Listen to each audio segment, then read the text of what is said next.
નમસ્તે વિદ્યાર્થી મિત્રો, આપણે ચેપ્ટર નંબર 5 તો ચેપ્ટર નંબર 5 ની અંદર છેલ્લે આપણે લાસ્ટ ટાઈમ જે કોઈ વસ્તુ ભણ્યા હતા એ વસ્તુ છે એ આપણે માનવ મગજ ભણી ગયા હતા. તો ધોરણ 10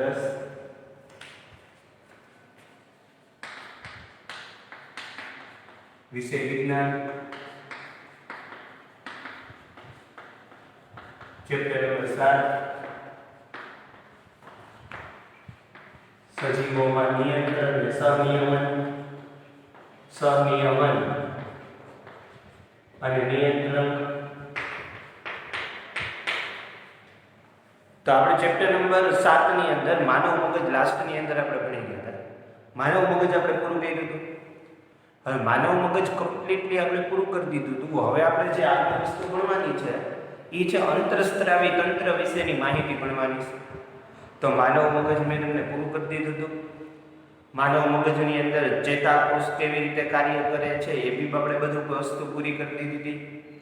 ગયા વિડીયો લેક્ચરની અંદર માનવ મગજ છે એના જુદા જુદા ભાગ પડતા હોય એની પણ આપણે ચોખવટ કરી દીધી હતી. બીજી એક વસ્તુ કે આપણી સ્કૂલ દ્વારા લગભગ એક્ઝામનું આયોજન થશે. તો પરીક્ષાનું આયોજન થશે તો એની અંદર આપણે ક્યાં ક્યાં ચેપ્ટર રાખવાના છે એ તમને મળી જશે. આમ તમે જોવા જાઓ ક્લિયર કટ જે જૂના વિદ્યાર્થીઓ છે પહેલેથી 9માં ઓક્સફર્ડમાં હતા અને 10માં બી હાલ ઓક્સફર્ડની અંદર છે, લગભગ એ બધા જ વિદ્યાર્થીઓને ખબર છે કે આપણું 9મું ચેપ્ટર ચાલે છે. એટલે 16 ચેપ્ટરમાંથી 9 ચેપ્ટર કમ્પ્લીટ થઈ ગયા. તો આ 9 ચેપ્ટરમાંથી કયા ચેપ્ટર એવા હશે કે જેની પરીક્ષા લેવાશે, કયા ચેપ્ટર એવા હશે કે જેની પરીક્ષા નહીં લેવાય. 9 ચેપ્ટરનું તમને નવનીતની PDF મોકલી દીધી છે. તો 9 ચેપ્ટરનું મટીરિયલ પણ તમને અવેલેબલ કરી દીધું છે. 9 ચેપ્ટરની ટેસ્ટો પણ અવેલેબલ કરી દીધી છે. સાથે સાથે આ જે 9 ચેપ્ટર છે એના વિડીયો પણ તમારા ઓક્સફર્ડ ચેનલની અંદર યુટ્યુબની અંદર અપલોડ થયેલા છે. તો બધું તમારી પાસે જ છે. 9 ચેપ્ટરના વિડીયો લેક્ચર પ્લસ 9 ચેપ્ટરનું મટીરિયલ પ્લસ આ જે 9 ચેપ્ટર છે એ 9 ચેપ્ટરમાં વિડીયો લેક્ચર પણ તમારી પાસે છે. હવે આટલી બધી વસ્તુ તમારી પાસે હોય, આટલી ઘણી બધી વસ્તુ તમારી પાસે હોય તો આ બધી વસ્તુ તમારી પાસે છે જ. તો હવે તમારે આની તૈયારી કરવાની છે, કારણ કે પરીક્ષાનું આયોજન થશે તો પેપર આપવાનું થશે. એટલે એ બી તમારે ઓનલાઈન જેવું જ હશે, ઓનલાઈન જ પેપર આપવાનું થશે. એ બધી સૂચના તમને સંસ્થા તરફથી મળી જશે. પણ મારું કહેવાનું તમને એટલું ખાલી છે કે ભાઈ આ વિજ્ઞાનની અંદર 9 ચેપ્ટર ચાલી ગયા છે તો આમાંના કોઈ બી 5 ચેપ્ટર હશે જ, બરાબર છે. તો આ 5 ચેપ્ટરની તૈયારી તમે સંપૂર્ણ રીતે કરો. હવે ક્યાં 5 ચેપ્ટર હશે એ સર કહેશે એ 5 ચેપ્ટર આપણે રાખવાના થશે. આનું મટીરિયલ એટલે તમારે બધાને પ્રશ્ન હોય સાહેબ અમારે વાંચવું કેમાંથી, તો વાંચવા માટે તમને બધી જ PDF મોકલી દીધી છે. એક પણ ચેપ્ટરની PDF બાકી નથી, બધી જ તમને PDF મોકલી દીધી છે. તો આટલું કામ તો આપણે થઈ જ ગયું છે. હવે આપણે ચેપ્ટર નંબર 7 છે સજીવોમાં સહનિયમન અને નિયંત્રણ. તો આપણે ચેતાતંત્ર ભણી ગયા હતા. મનુષ્યની અંદર મનુષ્યમાં કે પ્રાણીઓમાં સંદેશાઓનું વહન આ તો ઓલરેડી ભણી ગયા હતા કે ચેતાતંત્ર દ્વારા થાય, ચેતાતંત્ર દ્વારા થાય. તો આની આપણે વાત કરી ચૂક્યા છીએ.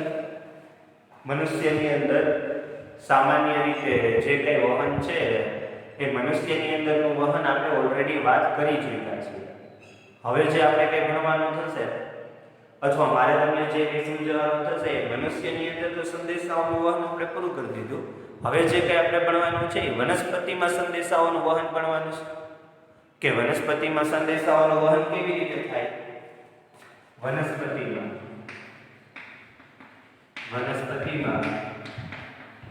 સંદેશાઓનું વહન સમજાવો.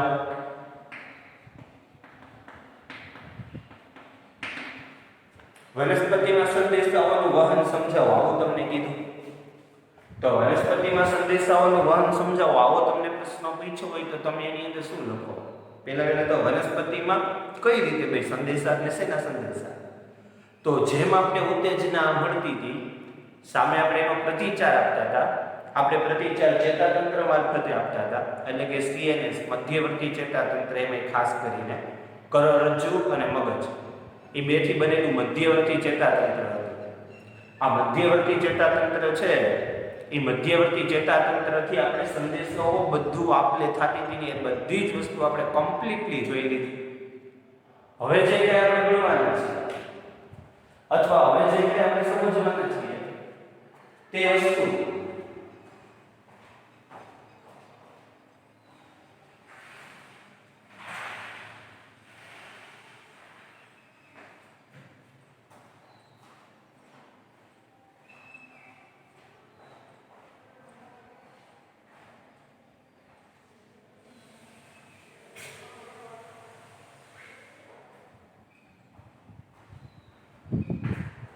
તો આપણે જે કઈ વસ્તુ સમજવાના છીએ એ બધી જ વસ્તુ હવે વનસ્પતિમાં સમજવાના છીએ. તો વનસ્પતિને પણ જુદા જુદા પ્રકારની ઉત્તેજના મળતી હોય, સામેનો પ્રતિચાર મળતો હોય. તો વનસ્પતિને જુદા જુદા પ્રકારની ઉત્તેજના મળે જ છે, એની સામે એને પ્રતિચાર આપવાનો જ હોય છે. તો વનસ્પતિ કેવા પ્રકારની ઉત્તેજના અનુભવે, એને ઉત્તેજના ક્યાંથી મળે અને એ સંદેશો કેવી રીતે આપે, તેનું એક ઉદાહરણ આપણે આપીએ. ઘણાએ લજામણીનો છોડ જોયો હોય, ન જોયો હોય તો તમે યુટ્યુબની અંદર સર્ચ કરી લેજો. હું પણ આ વિડીયો લેક્ચરના અંતે લજામણીના છોડવાળું આખું મૂકી દઈશ.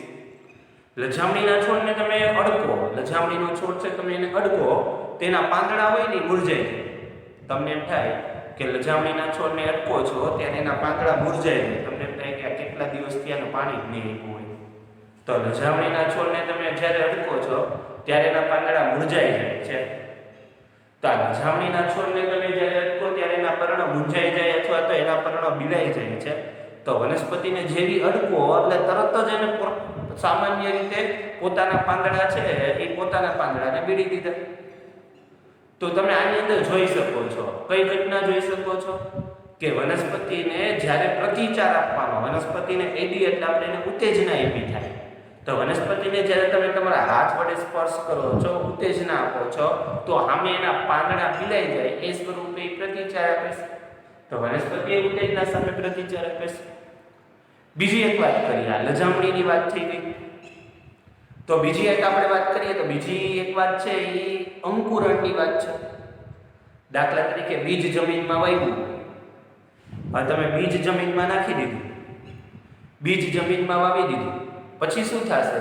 તો જેવું તમે બીજ જમીનમાં વાવ્યું ને એટલે બીજમાંથી અંકુરણ ફૂટશે. અંકુરણ ફૂટી અને બીજમાંથી બે વસ્તુ બહાર નીકળે. તમે જ્યારે જમીનમાં બીજ વાવો છો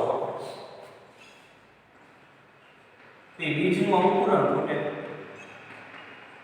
અને અંકુરણ ફૂટી અને એમાંથી બે વસ્તુ બહાર નીકળે. ઉપર તરફ પ્રકાંડ બહાર નીકળે અને નીચે તરફ બીજ બહાર નીકળે. ઉપર તરફ છે ને એ પ્રકાંડ બહાર નીકળે, ઉપર પ્રકાંડ નીકળે અને બીજની નીચે જે અંકુરણ વૃદ્ધિ થાય ને, બરાબર, એ બીજની નીચે જે અંકુરણની વૃદ્ધિ થાય એ મૂળ બહાર નીકળે. અને પોતાના વનસ્પતિના જીવન ચક્ર દરમિયાન સતત ને સતત પ્રકાંડનો વિકાસ થતો જાય અને મૂળનો વિકાસ થતો જાય. તો આમાં બી વનસ્પતિએ ઉત્તેજના સામે પ્રતિચાર આપ્યો. તમે વનસ્પતિને જમીનની અંદર દાટી દીધી એટલે તમે વનસ્પતિને જેવી જમીનમાં, વનસ્પતિના બીજને જેવી જમીનમાં દાટ્યા, બરાબર છે, એ પ્રમાણે એને ઉત્તેજના મળી, સામે એને પ્રતિચાર આપ્યો, પ્રકાંડ અને બી મૂળ સ્વરૂપે. તો તમે આમ ખાસ જોવો તો એક વસ્તુ લજામણીનો છોડ એવો છે, અટકો એટલે તરત જ પાંદડા બીડાઈ જાય. જ્યારે બીજો પ્રકાર બીજનો અંકુરણમાં ઘણો બધો સમય લાગે. એમાંય આપણે સામાન્ય રીતે બીજ સ્વરૂપે કેરીનું ઝાડ વાવ્યું હોય, આંબો વાવ્યો હોય, તેમાં તો 20 વર્ષ થઈ જાય મોટું થતા. તો વિચારો કે એક ઝડપી પ્રતિચાર આપે છે, એક ધીમો પ્રતિચાર આપે છે. બીજું આ બીજ છે એમાંથી પ્રકાંડ અને મૂળ છે ને એનો વિકાસ થવો જ જોઈએ. જો તમે એમાં ખાતર ન નાખો તો એનો વિકાસ ન થાય.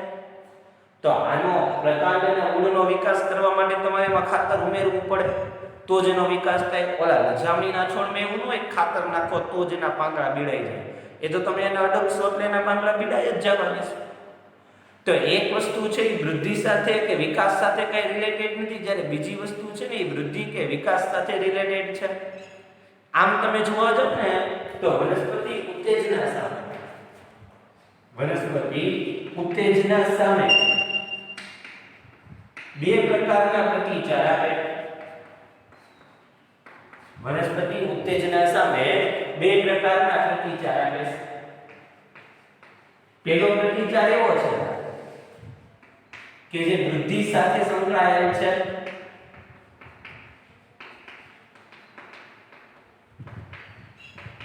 અને બીજા પ્રકારનો પ્રતિચાર એવો છે જે વૃદ્ધિથી મુક્ત છે. ઉદાહરણ તરીકે બીજમાંથી પ્રકાંડ અને મૂળનો વિકાસ એ વૃદ્ધિ સાથે રિલેટેડ છે. જ્યારે આની સાથે આપણે લજામણીનો છોડ એને કઈ વૃદ્ધિ એટલે લેવા દેવા નથી. તો એક હલનચલન અથવા એક પ્રતિચાર એવો છે જે વૃદ્ધિ અને વિકાસ સાથે સંકળાયેલો છે, જ્યારે બીજો પ્રતિચાર એવો છે કે જેને વૃદ્ધિ અને વિકાસ એ ભાઈ કાંઈ લેવા દેવા નથી. તો એક પ્રતિચાર વૃદ્ધિ સાથે સંકળાયેલ છે, એક વૃદ્ધિથી મુક્ત છે. એક છે એને પહેલાના કોર્સની અંદર જે વૃદ્ધિ સાથે સંકળાયેલ પ્રતિચાર છે ને ટ્રોપિઝમ તરીકે ઓળખવામાં આવતો,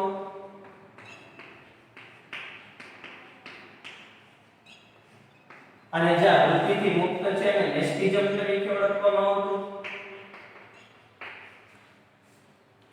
તો એક છે ને ટ્રોપિઝમ તરીકે ઓળખવામાં આવતું, બીજાને નેસ્ટિઝમ તરીકે ઓળખવામાં આવતું. ટ્રોપિઝમ પ્રકારની ઉત્તેજના સામેનો પ્રતિચાર વૃદ્ધિ સાથે રિલેટેડ હોય છે, જ્યારે નેસ્ટિઝમ પ્રકારનો જે હલનચલન અથવા તો પ્રતિચાર છે એ વૃદ્ધિથી મુક્ત હોય છે. આ જે પ્રતિચાર છે ટ્રોપિઝમ પ્રકારનો પ્રતિચાર, એ ટ્રોપિઝમ પ્રકારનો પ્રતિચાર છે એ દિશાયુક્ત હોય, એક ચોક્કસ દિશાયુક્ત હોય છે. જ્યારે આની અંદર દિશાહીન પ્રતિચાર મળે, આ છે એ દિશાહીન પ્રતિચાર છે. આ ધીમો પ્રતિચાર છે, ઉત્તેજના સામેનો ધીમો પ્રતિચાર, અને આ ઉત્તેજના સામેનો ઝડપી પ્રતિચાર છે. આમ તો મોસ્ટ ઓફલી આના છે 5 પ્રકાર પડે છે. 5 પ્રકાર પડે છે. આના 3 જ પ્રકાર પડે છે.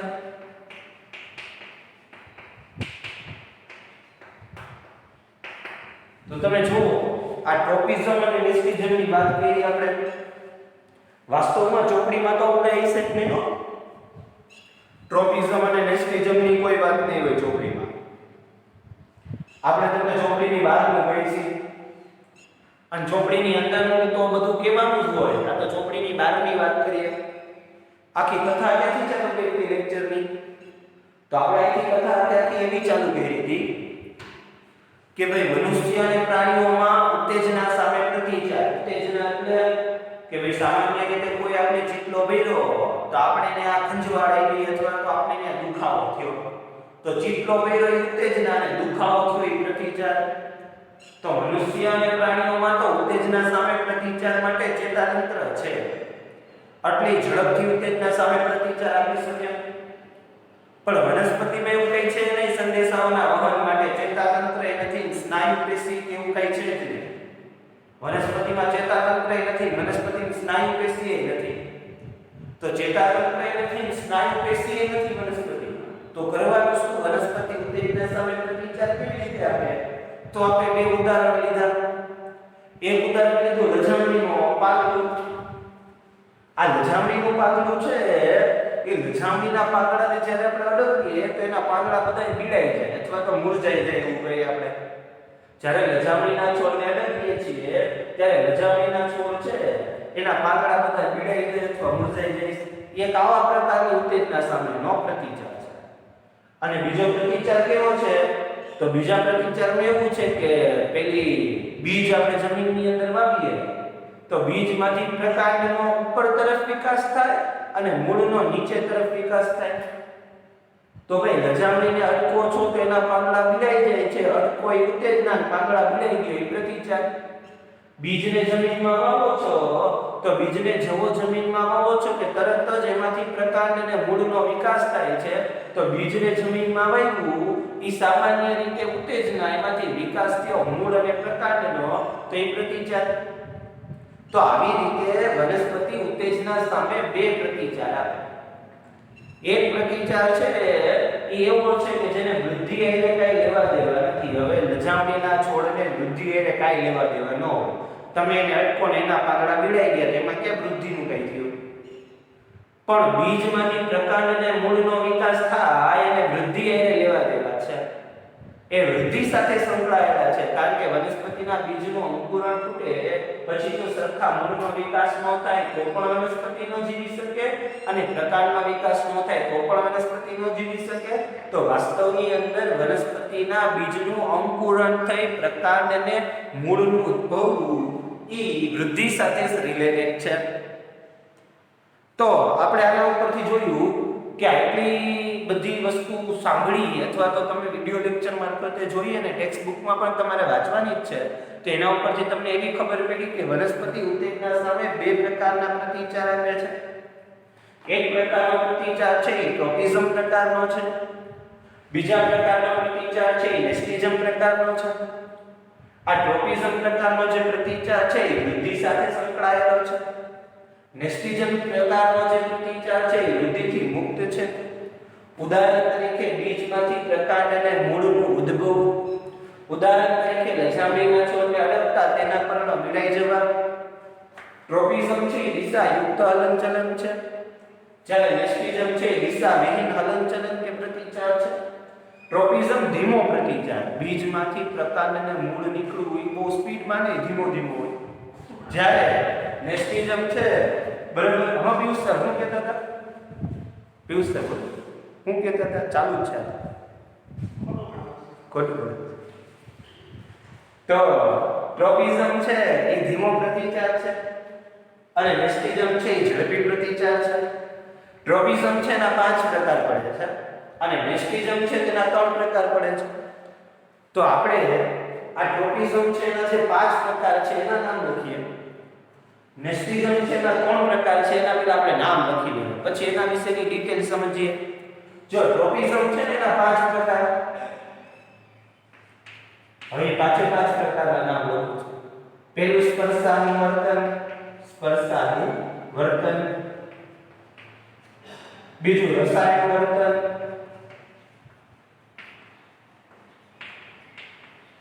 એના પછી ત્રીજું આવશે એ પેલું સ્પર્શાનુવર્તન, બીજું રસાયણવર્તન, ત્રીજું એના પછી આવશે ભૂઆવર્તન, એના પછી ઈથી આપણે આગળ જાય બરાબર. ભૂઆવર્તન, રસાયણવર્તન, સ્પર્શાનુવર્તન, એના પછી પાણી પ્રત્યેનું અનુવર્તન હોય એટલે જલાનુવર્તન. તો સ્પર્શ પ્રત્યેનું અનુવર્તન સ્પર્શાનુવર્તન, રસાયણ પ્રત્યેનું અનુવર્તન રસાયણવર્તન, પછી જમીન પ્રત્યેનું અનુવર્તન ભૂઆવર્તન, પાણી પ્રત્યેનું અનુવર્તન જલાનુવર્તન અને પ્રકાશ પ્રત્યેનું હલનચલન અથવા અનુવર્તન પ્રકાશાનુવર્તન. જ્યારે આના 3 પ્રકાર છે એ 3 પ્રકારની અંદર પહેલો પ્રકાર છે થિગ્મોનેસ્ટી, બીજો છે ફોટોનેસ્ટી અને એના પછી છે થર્મોનેસ્ટી. આવી રીતના હલનચલન હોય. તો આ જે નેસ્ટિઝમ પ્રકારના છે એ 3 હલનચલન થિગ્મોનેસ્ટી, ફોટોનેસ્ટી અને થર્મોનેસ્ટી. જ્યારે ટ્રોપિઝમ છે એના 5 હલનચલન સ્પર્શાનુવર્તન, રસાયણવર્તન, ભૂઆવર્તન, જલાનુવર્તન અને પ્રકાશાનુવર્તન. હવે હું સ્પર્શાનુવર્તનનું ઇંગ્લિશ વર્ઝન બોલું. થિગ્મોટ્રોપિઝમ, આ થિગ્મોનેસ્ટી હતું. જો નેસ્ટી વાળું હોય તેમાં પાછળ નેસ્ટી શબ્દ લાગે અને ટ્રોપિઝમ વાળું હોય તેમાં પાછળ ટ્રોપી શબ્દ લાગે બરાબર. સ્પર્શાનુવર્તનનો થિગ્મોટ્રોપિઝમ, પછી રસાયણવર્તનનો કીમોટ્રોપિઝમ, કીમો કેમિસ્ટ્રી શબ્દ ઉપરથી કીમો અને કીમા ઉપરથી આપણે કીમોટ્રોપિઝમ બનાવ્યું. ભૂઆવર્તનની અંદર ભૂ તરીકે આયા જીઓ, જીઓ એટલે જમીન, ઇંગ્લિશમાં જીઓ. તો જીઓટ્રોપિઝમ જલાનુવર્તન એટલે પાણી, તો હાઇડ્રોટ્રોપિઝમ પ્રકાશાનુવર્તન છે એ પ્રકાશાનુવર્તન છે એને સામાન્ય રીતે ફોટોટ્રોપિઝમ તરીકે ઓળખવામાં આવે છે. તો પ્રકાશાનુવર્તનને ફોટોટ્રોપિઝમ, જલાનુવર્તનને સામાન્ય રીતે હાઇડ્રોટ્રોપિઝમ, ભૂઆવર્તનને જીઓટ્રોપિઝમ, રસાયણવર્તનને કીમોટ્રોપિઝમ અને સ્પર્શાનુવર્તનને થિગ્મોટ્રોપિઝમ. જ્યારે ઓલી બાજુના ત્રણ આવર્તન છે એ થિગ્મોનેસ્ટી, ફોટોનેસ્ટી અને થર્મોનેસ્ટી. દાખલા તરીકે સ્પર્શ પ્રત્યેનું હલનચલન હોય તેને સ્પર્શાનુવર્તન કહેવાય. રસાયણ પ્રત્યેનું હલનચલન હોય તેને રસાયણવર્તન કહેવાય. જમીન પ્રત્યેનું હલનચલન હોય તો એને સામાન્ય રીતે ભૂઆવર્તન કહેવાય. પાણી પ્રત્યેનું હલનચલન હોય તેને જલાનુવર્તન કહેવાય. પ્રકાશ પ્રત્યેનું હલનચલન હોય તેને પ્રકાશાનુવર્તન કહેવાય. એવી જ રીતે થિગ્મોનેસ્ટી તો સ્પર્શ પ્રત્યેનું હલનચલન હોય એને સામાન્ય રીતે થિગ્મોનેસ્ટી કહેવાય. ફોટો પ્રકાશ પ્રત્યેનું હલનચલન હોય અને તાપમાન પ્રત્યેનું હલનચલન હોય. તો તમારે પહેલા એટલા શબ્દ યાદ રાખવા પડશે. તમે એટલા શબ્દ યાદ રાખશો એટલે ભેગું થાય. અને હજી એક વખત કહું છું, ટેક્સ્ટ બુકમાં આપ્યું જ નથી હો. ટેક્સ્ટ બુકમાં જે આપ્યું છે ને એ હું જે કંઈ બોલું છું એ બધું ટેક્સ્ટ બુકનું તો ઇન્વોલ્વ કરી દીધું જ છે. આપણે ટેક્સ્ટ બુકમાં બધું ભેગું કરીને આપી દીધું છે. આપણે અહીંયા બધું છૂટું પાડીને આપ્યું છે. તો ટેક્સ્ટ બુકની અંદર તો બધું ભેગું કરીને લોચો કરીને આપી દીધો હશે. આપણે એ બધી વસ્તુને છૂટી પાડીને તમને સમજાવવાનો પૂરો પ્રયત્ન કરીએ છીએ. બરાબર છે? એટલે આ વિડિયો લેક્ચર જોવો ને ત્યારે 100% તમારે આ વિડિયો લેક્ચર પૂરો થાય ને એટલે તરત જ ટેક્સ્ટ બુક વાંચી લેવાની છે. જો પછી તમે ટેક્સ્ટ બુક નહીં વાંચો તો લોચા થાય, પછી સમજવામાં તકલીફ થાય. અને ટેક્સ્ટ બુક વાંચીને પછી આ સમજો તોય ચાલે ને, આ સમજ્યા પછી ટેક્સ્ટ બુક વાંચશો તો પણ ચાલશે. તો તમારા ઘણા બધા પ્રશ્નોનું નિરાકરણ થઈ જશે. તો ખાસ તમે જોજો આ વિડિયો લેક્ચરની અંદર મેં તમને આ બધી વસ્તુ છે એને છૂટી પાડીને તમને સમજાવેલી છે. એક્ઝામ્પલ તરીકે તમને પૂછે કે સ્પર્શાનુવર્તન એટલે શું? તો વનસ્પતિના સ્પર્શ પ્રત્યેના ધીમા હલનચલનને સ્પર્શાનુવર્તન કહે છે. સ્પર્શાનુવર્તનને અંગ્રેજીમાં થિગ્મોટ્રોપિઝમ તરીકે ઓળખવામાં આવે છે. ઉદાહરણ તરીકે વટાણાનો છોડ અથવા તો સામાન્ય રીતે દ્રાક્ષના વેલા કે મની વેલ કોઈ પ્રકારના આધાર સાથે વીંટળાય અને સતત પોતાની વૃદ્ધિ પામે છે. જો એ કોઈ આધાર સાથે ન વીંટળાય ને તો વૃદ્ધિ ન પામી શકે. તો ઘણા બધા એવા વેલા છે વનસ્પતિ સ્વરૂપે કે જે કોઈ સ્પર્શ સાથે સંકળાયેલા છે અને ધીમે પોતાનો વૃદ્ધિ અને વિકાસ કરે છે. રસાયણ પ્રત્યે થતા હલનચલનને રસાયણવર્તન કહે છે. રસાયણાવર્તનને ઇંગ્લિશમાં કીમોટ્રોપિઝમ તરીકે ઓળખવામાં આવે છે. ઉદાહરણ તરીકે વનસ્પતિની અંડક તરફ પરાગરજનું વહન. હવે પરાગરજ 8મા ધોરણમાં આવતું પરાગાસન હોય, કોઈ ભમરો હોય એના પગની અંદર પરાગરજ ચોટી ગઈ હોય તો એ પરાગરજ બીજા પરાગાસન પર જાય અને પરાગાસન મારફતે અંડક તરફ વૃદ્ધિ પામે, એમાંથી ફળ અને બીજનું નિર્માણ થાય. એ 8મા ધોરણમાં આવતું.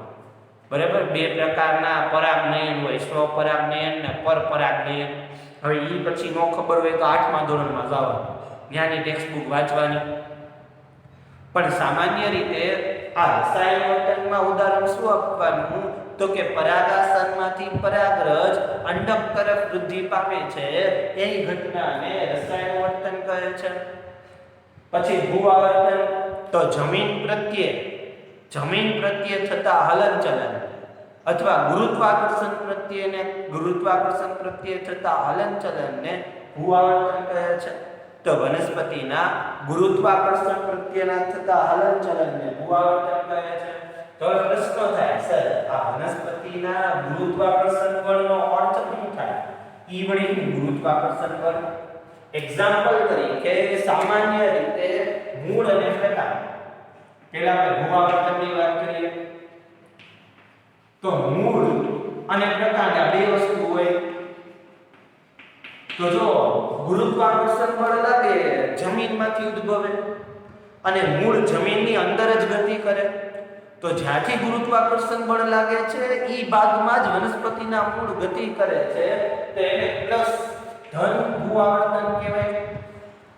પણ પ્રકાંડ નીચે નથી વળતા, પ્રકાંડ આમ ઉપર જાય, તો પ્રકાંડ ગુરુત્વાકર્ષણ બળ નીચે છે અને પ્રકાંડ ઉપર જાય તો પ્રકાંડ ગુરુત્વાકર્ષણ બળ કરતા વિરુદ્ધ દિશામાં ગતિ કરે છે. તો પ્રકાંડ છે એ પ્રકાંડ ધ્રુવ પ્રકારનું ભૂઆવર્તન દર્શાવે. પણ એમાં જ પ્રકાશાનુવર્તનમાં જાય આપણે તો પ્રકાશાનુવર્તનમાં મૂળ અને પ્રકાંડ હોય. પણ પ્રકાશાનુવર્તનમાં કેવું થાય કે પ્રકાશ ઉપરથી આવે આકાશમાંથી, સૂર્યમાંથી, તો સૂર્યમાંથી પ્રકાશ આવે છે, પ્રકાંડ ઈ તરફ આગળ વધે છે એટલે પ્રકાશાનુવર્તનમાં પ્રકાંડ ધન અને મૂળ એના કરતા વિરુદ્ધ જાય છે એટલે માઈનસ. જો તમે સમજો હજી મગજ અહીંયા રાખીને હું વાત કરું છું કે ભૂઆવર્તન એટલે ગુરુત્વાકર્ષણ બળ પ્રત્યેના વનસ્પતિના હલનચલનને ભૂઆવર્તન અથવા જીઓટ્રોપિઝમ કહે છે. ઉદાહરણ તરીકે મૂળ અને પ્રકાંડ. મૂળ ગુરુત્વાકર્ષણ બળની દિશામાં જ એટલે કે જમીનની અંદર તરફ જ ગતિ કરે છે એટલે ભૂઆવર્તનમાં મૂળ ધન પ્રકારનું ભૂઆવર્તન છે. પણ પ્રકાંડ ગુરુત્વાકર્ષણ બળ કરતા વિરુદ્ધ દિશામાં ગતિ કરે છે તો પ્રકાંડ ઋણ પ્રકારનું ભૂઆવર્તન છે. વનસ્પતિના પ્રકાશ પ્રત્યેના થતા હલનચલનને પ્રકાશાનુવર્તન કહે છે. દાખલા તરીકે પ્રકાશ સૂર્યમાંથી મળે છે તો પ્રકાંડ સૂર્ય ઉપર તરફ છે તો પ્રકાંડ પણ ઉપર તરફ ગતિ કરે છે એટલે પ્રકાશાનુવર્તનમાં પ્રકાંડ ધન પ્રકારનું આવર્તન છે. જ્યારે મૂળ છે જમીનની અંદર જાય છે, પ્રકાશ ઉપર છે પણ મૂળ એના કરતા વિરુદ્ધ છે એટલે મૂળ પ્રકાશાનુવર્તનમાં ઋણ આવર્તન દર્શાવે છે. યાદ રાખજો, આ એમસીક્યુ પૂછાય. આવા હલનચલન છે ને દ્વિમાર્ગી હલનચલન કહેવાય, ધન અને ઋણ બે. જ્યારે આ સ્પર્શાનુવર્તન અને રસાયણુવર્તન છે અને એના જલાનુવર્તન છે એને એક માર્ગી હલનચલન કહેવાય, એમાં કઈ ફેર ન પડે. તો આ સ્પર્શાનુવર્તન, રસાયણુવર્તન અને જલાનુવર્તન એક માર્ગી હલનચલન છે, જ્યારે ભૂઆવર્તન અને પ્રકાશાનુવર્તન દ્વિમાર્ગી હલનચલન છે. તો કે ધન અને ઋણ ભૂઆવર્તનમાં હોય, પ્રકાશાનુવર્તનમાં હોય, પણ સ્પર્શાનુવર્તન, રસાયણુવર્તન અને જલાનુવર્તનમાં ન હોય.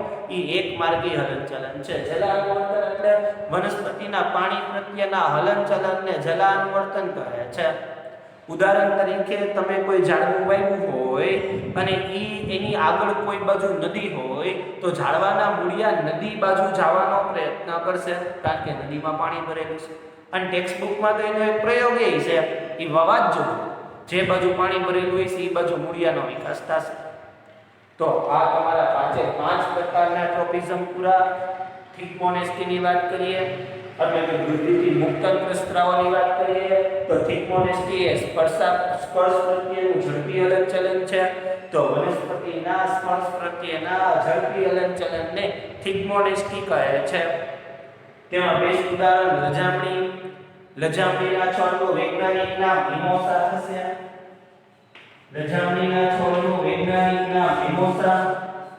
જ્યારે આ મિમોસાના પર્ણને અડીએ મીન્સ કે લજામણીના પર્ણને અડીએ ત્યારે એના પાંદડા બીડાઈ જાય છે. તો નથી તો એની પાસે ચેતાતંત્ર નથી એની પાસે, નથી તેની પાસે સ્નાયુતંત્ર, છતાં એના પાંદડાઓ કેમ બીડાઈ જાય છે? તો જ્યારે તમે લજામણીના છોડને સ્પર્શ કરો છો ત્યારે લજામણીના છોડમાં વીજ ઉર્મી વેગ પેદા થાય છે, જેને વિદ્યુત સંકેતો કહી શકાય.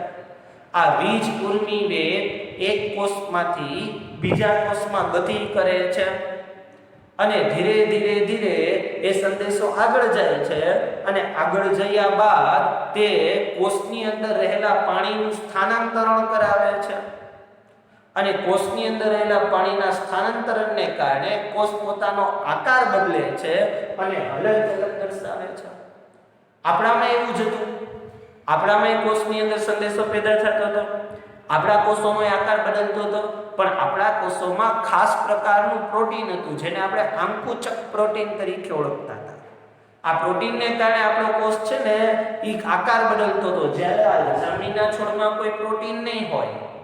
લજામણીનો છોડ પાણી છે, એ પાણીના સ્થાનાંતરણને કારણે અથવા તો પાણી છે એની પેલી આશ્રુતિવાળી ઘટના 9મા ધોરણમાં આવીને એને કારણે પોતાનો કોષ સંકોચાશે અથવા ફૂલશે, જેને કારણે પાણીનું સ્થાનાંતરણ થશે અને પોતાનો આકાર બદલાવશે અને હલનચલન કરશે. ફોટોનેસ્ટીની વાત કરીએ, પ્રકાશ પ્રત્યેના થતા ઝડપી હલનચલનને ફોટોનેસ્ટી કહેવાય. સૂર્યમુખીનું ફૂલ જે બાજુ સૂર્યપ્રકાશ હશે એ બાજુ એ પોતાનું ઝડપું રાખશે, એટલે એ બાજુ એનું મોઢું હશે, તો એને પ્રકાશન વર્તન કહેવાય. થર્મોનેસ્ટી તાપમાન પ્રત્યેના ધતુરાનું ફૂલ, બરાબર છે, તો એ બધા થર્મોનેસ્ટી છે. ટ્યુલિપ છે, તો ઘણા બધા ફૂલ છે એ થર્મોનેસ્ટીની અંદર આવી શકે છે, બરાબર. કોક્રસ, ટ્યુલિપ તમારે નક્કી કરી લેવાનું છે. Topic out of text book છે, છતાં એક્ઝામમાં પૂછાય કારણ કે કોન્સેપ્ટ આ છે. તો અહીંયા વનસ્પતિનું બધું જ હલનચલન પૂરું થઈ ગયું. આના પછીના ટોપિકમાં આપણે પ્રાણીઓનું ચેતાતંત્ર અને વનસ્પતિનું આવવા ભણી ગયા, બરાબર, હલનચલન ઉત્તેજના સામે. હવે પછી આપણે વનસ્પતિના અંતરસ્ત્રાવો અને પ્રાણીઓના અંતરસ્ત્રાવો એટલે કે મનુષ્યના અંતરસ્ત્રાવો ભણવાના છે. તો હવે પછીના વિડિયો લેક્ચરની અંદર આપણે ખાસ મનુષ્યના અંતરસ્ત્રાવો અને વનસ્પતિના અંતરસ્ત્રાવો ભણશું. આયા સુધી આપણે રાખીએ છીએ. બધું ટેક્સ્ટ બુકમાંથી જોઈએ અને મેં તમને કરાવી દીધું છે, જોઈ લેજો. લખવાનું થતું હોય એ બધી વસ્તુ લખી લેજો. તમને યાદ રહે એ બધી વસ્તુ તમારે લખી શકાય. હું ઝડપથી 2-5 મિનિટમાં આખો બોર્ડ છે એનું રિવિઝન કરાવી દઉં છું. વનસ્પતિની ઉત્તેજના સામેના પ્રતિચાર 2 પ્રકારના હોય છે. એક પ્રકારનો પ્રતિચાર છે અને ટ્રોપિઝમ તરીકે ઓળખવામાં આવે છે. બીજા પ્રકારના પ્રતિચારને મેસ્ટિઝમ તરીકે ઓળખવામાં આવે છે. ટ્રોપિઝમ એટલે કે વનસ્પતિ જો એનો પ્રતિચાર વૃદ્ધિ સાથે સંકળાયેલો હોય તેને ટ્રોપિઝમ તરીકે ઓળખવામાં આવે. જો વનસ્પતિનો પ્રતિચાર વૃદ્ધિથી મુક્ત હોય તેમને મેસ્ટિઝમ તરીકે ઓળખવામાં આવે. ટ્રોપિઝમનું ઉદાહરણ બીજમાંથી પ્રકાંડ અને મૂળનો વિકાસ થવો. મેસ્ટિઝમનું ઉદાહરણ લજામણીના છોડને અડકતા તેના પર્ણ ભીડાઈ જવા. આ ટ્રોપિઝમ છે એ દિશા યુક્ત હલનચલન છે અને ધીમો પ્રતિચાર આપે છે. જોયું ને, પ્લસ માઈનસ દિશા, ધન અને ઋણ.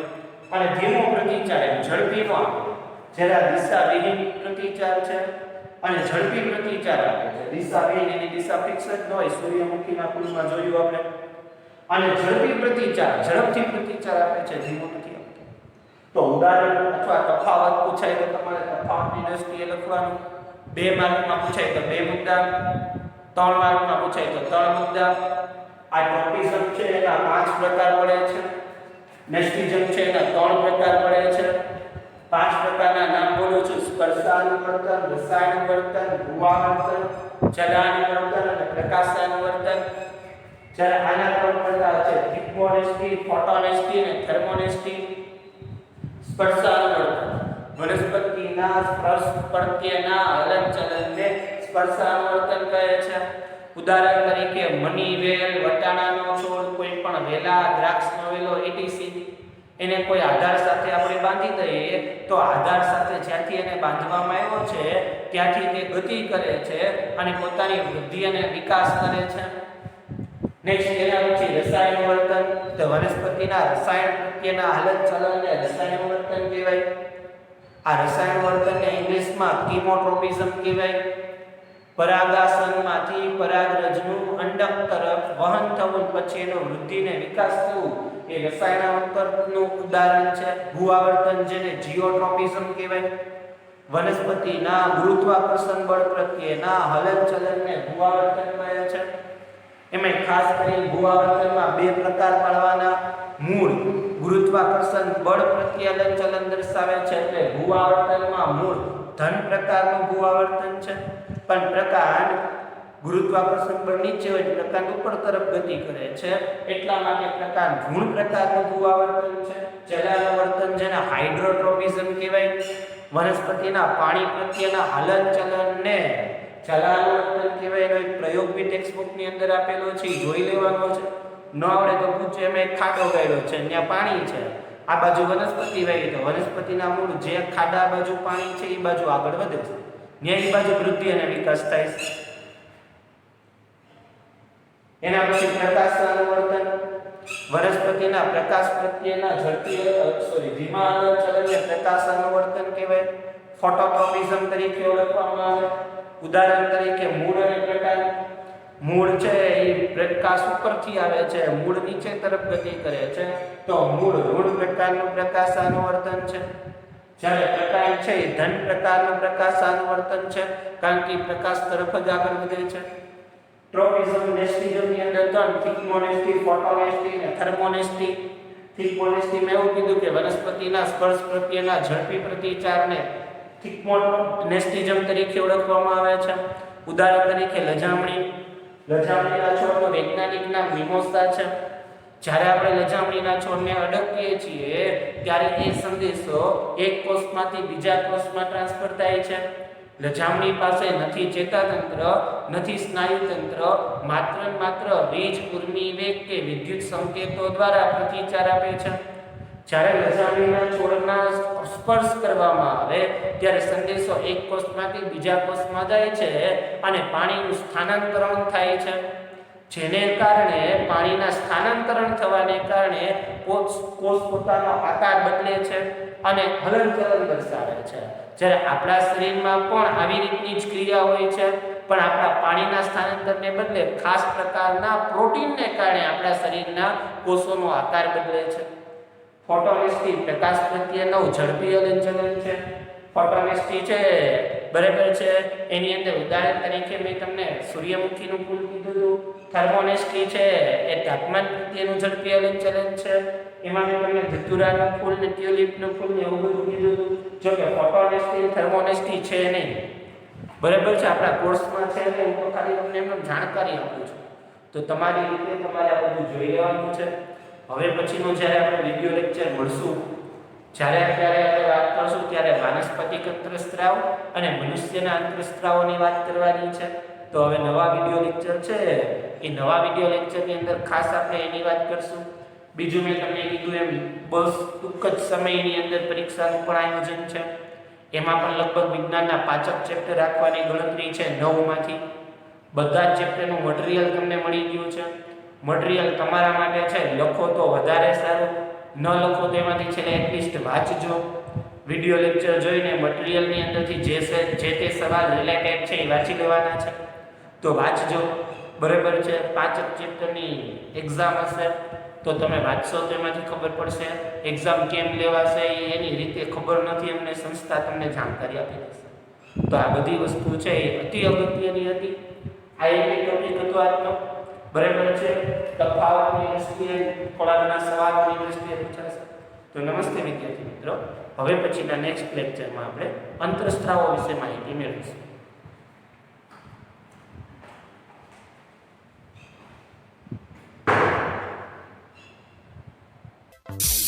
Topic: Turgor pressure. Why does a touch-me-not plant close? Hey, don't touch that plant. You will get scared. Oh. See, you did not listen to me. Don't worry.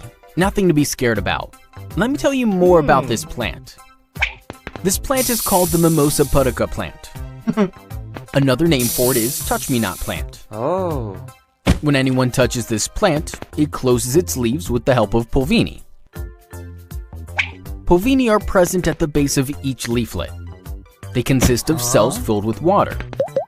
This water applies pressure against the walls of the cells. This pressure is called the Turgor pressure. Oh. It helps the leaflets to stand upright. Now, when we touch a leaflet of the touch-me-not plant, specific parts of the plant release certain chemicals. These chemicals cause the cells in the pulvini to lose water. When water is lost, there is no more Turgor pressure. As a result, the cells collapse, resulting in the closing of leaflets.